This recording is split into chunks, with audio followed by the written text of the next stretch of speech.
Duol mochung' ne rango chenro mag pur kod keyo pi e puothe otimo limbe e kaunti ma Kisumu e chenro ma yaro puothe mikuoyo negi pi e alwora ma imbo ma Kenya.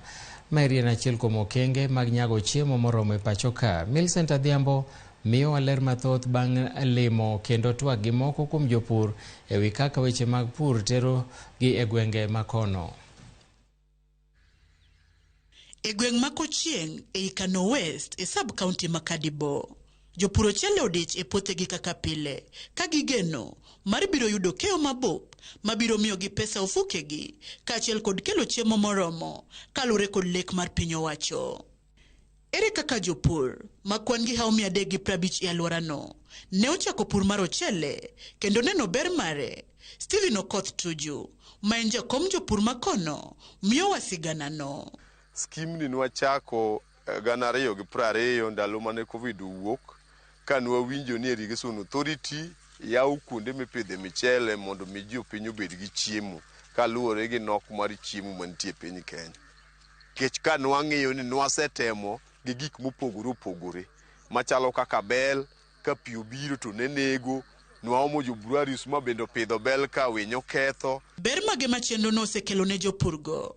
Waromo gi Kingston Odiwuor, ma en rawera ma jahigni 27, ma bende lero kaka pur ochele oseloko ngimane ma onyiewo tinga mar pur ma sani miyo wuon kaachiel kod jopur wetene yot ndalo pur. Nasave ga pesa. Ka puro lese ya puro eka achiel, omiya ka 200,000. Akawo 100,000, nakane 100,000.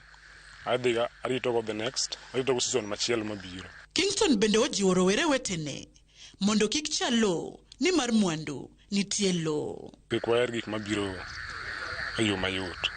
Mabiro mayot onge. Nyaka iti matek inyalo yudo gimoro. Pesa iko hapa kwa mchanga, kwa udongo. Wachako waromo kod Moses Omondi, mane en japur nyanya kuom kinde. Oyangonwa ni bang' yaro lach mar puothe e alworano ne oneno ber mar puro ochele ma odonje. Kech nyase bedo ka anyalo uso jamba, anyalo uso lo, to kadonjo gi pur mar nyanya to ka bed gi lokruok.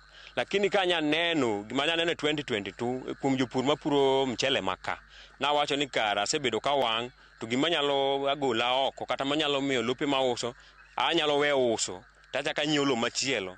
Nyomiyo nya we weche mek uso lo, awacho na duogo ka mchele. Donge en ber miwuoro ka puro ochele nyalo tieko nyuoyo kendo yuomo kuong' e gweng'. Puro kelo tije ne rowere madine andiwo olalgo. Kuo dok piny, kuong' ne ichwako ka indi mang'eny aneno kodok piny nikech ji owuok modonje mchele kendo sani koro ngima ji ber. Ji te odich onge ng'ama inyalo yude dhot, ji nie puothe te. Ata obedo ni gidhi maber kod pur margi mar ochele, pek to pod gineno.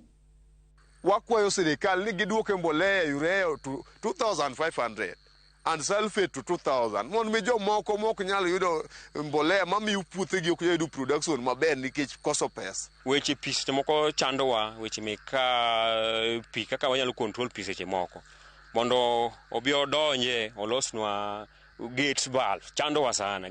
Kamae bende e kaka ne giloso e wi budget ma pacho ka, ma bende yango sekta mar pur kaka achiel kuom sectors go mane orang kod wang' maber. To konchilido ka yot transport, fuel omedi, ngiso the cost of gigi pod dhi mana idho malo.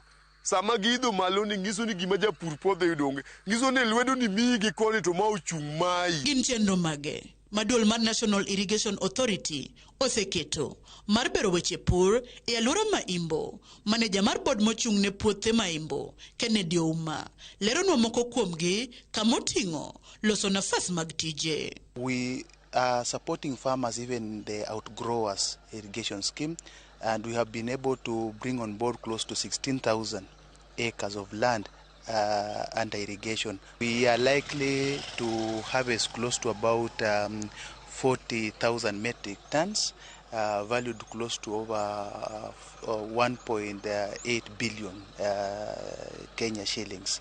E seche ma piny owacho medo keto okenge mag nyayo chiemo moromo pacho ka, duol mochung' ne rango chenro mag pur kendo keyo pi e puothe National Irrigation Authority bende tiyo kod thuolono mar jiwo weche pur mopogore opogore kendo jiwo jopur mondo mi gichop lek makamano kaka owinjore. Millicent Adhiambo, Ramogi TV, Ahero, Kisumu County.